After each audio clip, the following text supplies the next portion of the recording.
Sebelum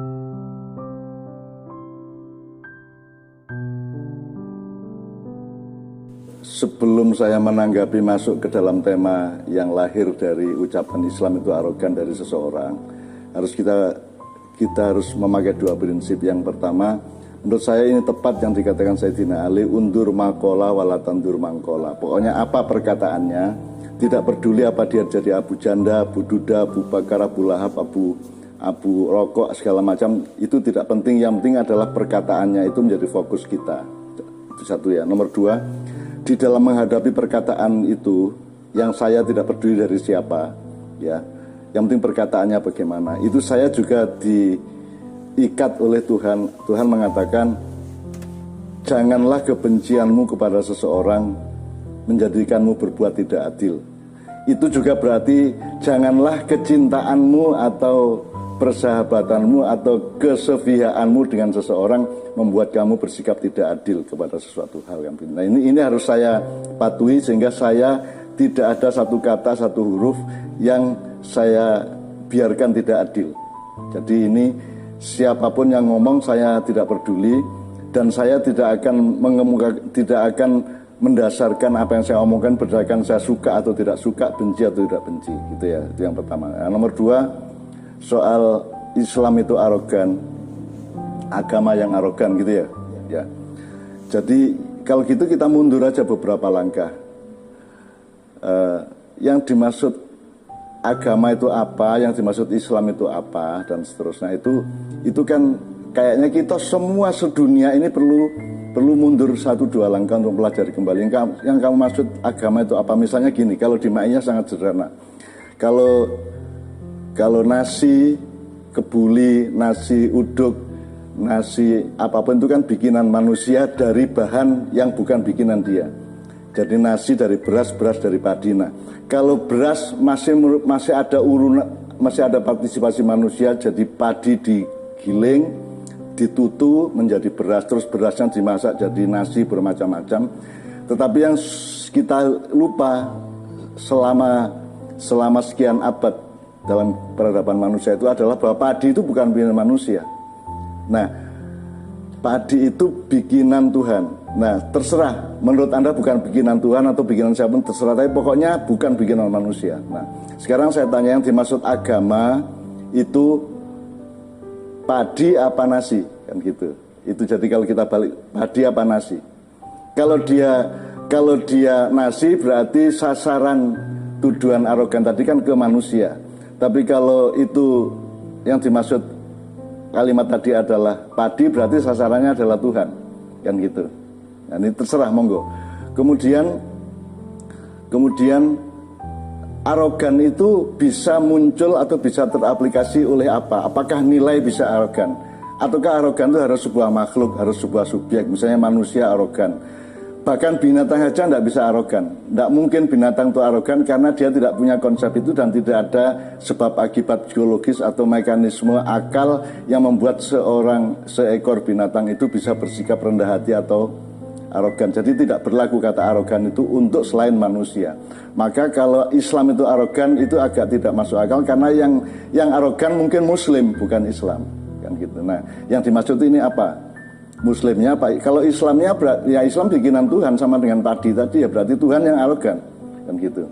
Sekarang kalau misalnya Tuhan memang arogan, saya tanya sama Anda, kenapa Tuhan tidak boleh arogan? Kenapa Tuhan tidak boleh sombong? Apa alasannya? Apakah Tuhan terikat sama Anda, sama saya? Apakah Tuhan terikat sama makhluknya? Apakah Tuhan harus adil, harus baik, harus sayang, harus cinta, dan seterusnya? Tuhan tidak punya ikatan apa-apa karena Dia yang bikin. Anda sekarang bikin lukisan, Anda hapus lagi, tidak ada masalah. Itu tidak berarti Anda sombong, kan begitu. Jadi Tuhan bikin makhluknya itu tidak terikat oleh kata adil, tidak terikat oleh kata cinta, tidak terikat oleh kata sombong, tidak terikat oleh apa-apa. Karena Tuhan tidak mungkin sombong. Semau-mau dia karena Dia yang menciptakan, Dia yang merubah dari tidak ada menjadi ada. Jadi andaikan Tuhan arogan, namanya al-mutakabbir kalau dalam Asmaul Husna, ya tidak apa-apa. Memang posisi Tuhan itu boleh arogan kalau yang dimaksud itu. Tapi kalau dimaksud itu Islam, ya Islam tidak bisa arogan. Islam itu nilai, Islam itu sistem berpikir dan seterusnya, sistem sosial dan seterusnya. Jadi dia bukan subjek. Dia adalah alat untuk dipakai atau tidak oleh manusia. Jadi yang bisa arogan manusianya. Nah, yang dimaksud arogan ini siapa? Habib, kiai, ustadz atau siapa? Itu harus diperjelas. Kalau Islamnya arogan ya lucu. Itu. Misalnya contoh arogannya tadi apa? Meremehkan kearifan lokal. Kita itu mudah banget ngomong ya, mengharamkan, jadi ada kata kunci haram, terus kearifan lokal, ada kata kunci arif. Satu yang Anda maksud kearifan lokal itu apa? Kearifan adalah sesuatu yang sudah diarifi, sesuatu yang sudah didalami, dipelajari, dianalisis, disimulasi, sehingga dia disebut kearifan yang wilayahnya lokal. Jadi misalnya ada orang Sunda berfilosofi begini, orang Jawa berfilosofi begitu, terus kita sebut kearifan lokal. Padahal lokal ini juga mencurigakan, karena yang disebut lokal apa? Lokal itu kan seolah-olah apa yang dilakukan orang Sunda tidak bisa dilakukan oleh orang Irlandia, padahal itu sebenarnya universal. Saya memahami, saya menemukan bahwa setiap kearifan lokal itu sebenarnya berlaku universal, karena sebenarnya itu lahirnya dari manusianya, dari otentitas dia sebagai manusia, tidak dari budayanya, gitu ya. Jadi kearifan lokal itu juga tolong dipelajari kembali lah. Kita jangan mudah ngomong, menyebut kata-kata yang kuncinya kita tidak tahu. Jadi kita itu ngomong buah tanpa memahami daunnya, kembangnya, bunganya, rantingnya, dahannya, batangnya, apalagi akarnya, apalagi tanahnya. Kita ngomong tanah aja dan ngomong bumi kok. Kalau Anda ngomong tanah kan mesti ngomong bumi. Nah kalau ngomong bumi Anda harus ngomong tata surya yang berdialektika secara energi dan seterusnya, ada daya tarik di antara mereka. Anda harus ngomong, kalau Anda ngomong tata surya Anda harus ngomong galaksi. Kalau Anda ngomong galaksi berarti Anda harus menemukan 37 galaksi di alam semesta. Dan kalau ngomong alam mungkin masih ada yang lebih besar lagi yang kita tidak tahu. Jadi sekarang ngomong kearifan lokal itu maksudmu bagaimana? Itu loh. Terus kearifan itu maksudnya apa? Arif itu dari kata irfan, arofa ya'rifu. Jadi sesuatu yang diketahui secara mendalam, kemudian dianalisis, disimulasi, ditajribah atau dilibatkan dalam eksperimentasi atau percobaan dialektis antar manusia, sehingga dia disebut kearifan, kan gitu. Bukan disebut kealiman. Padahal kata alim sama kata arif itu sebenarnya sama, cuman penggunaannya berbeda gitu ya. Jadi ta'aruf itu kan mengenali seseorang secara lebih mendalam. Kalau ta'alum itu sekedar tahu. Ilmu itu sekedar tahu, tapi kalau ta'rif, irfan, ta'aruf, kemudian arif itu subjeknya, itu berarti Anda mengetahui secara mendalam. Jadi Anda kalau merasa belum mempelajari, menyelami secara mendalam dan luas, tolong jangan pakai kata itu.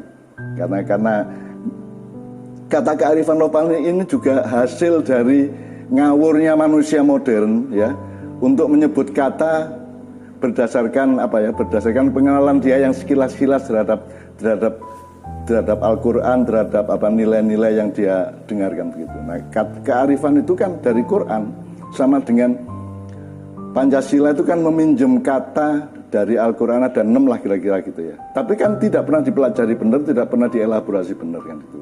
Jadi sekarang saya tidak mempersoalkan ini melanggar hukum apa tidak, seperti itu nanti ada ranahnya sendiri.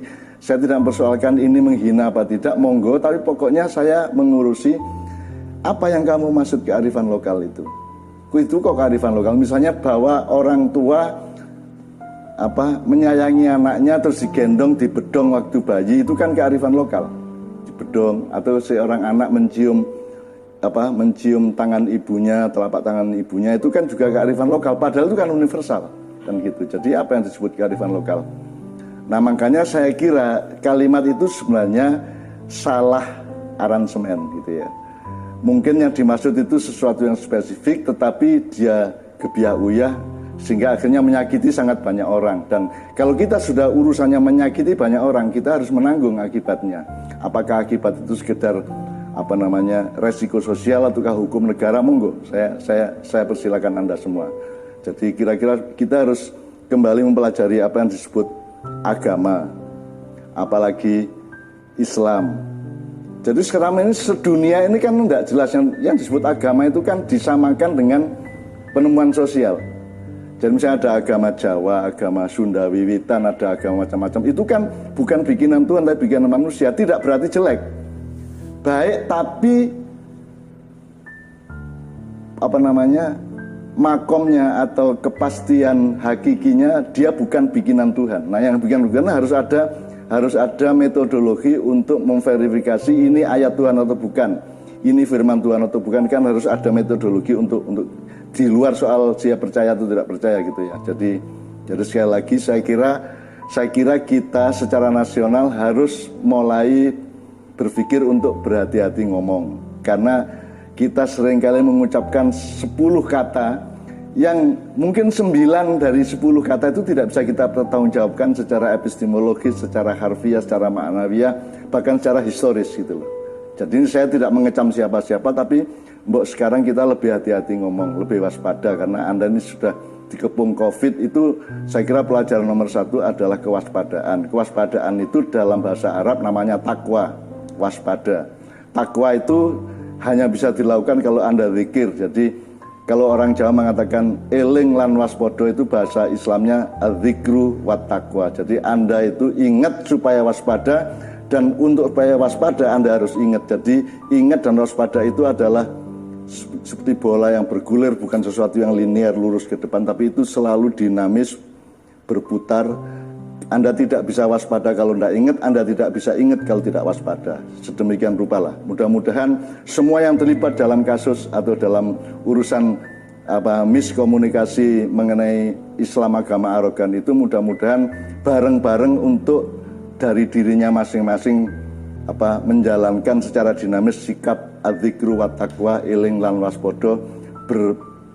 Selalu ingatlah segala sesuatu supaya Anda waspada terhadap hal-hal di antara yang segala sesuatu itu. Dan kalau Anda juga tidak akan waspada kalau Anda tidak mengingatnya. Anda juga tidak bisa mengingat itu kalau Anda tidak punya kewaspadaan. Kan kewaspadaan bisa, apa yang harus diingat dan apa yang tidak perlu diingat kan juga kewaspadaan. Jadi kewaspadaan itu begitu rupa dinamisnya dan detailnya di dalam kehidupan manusia.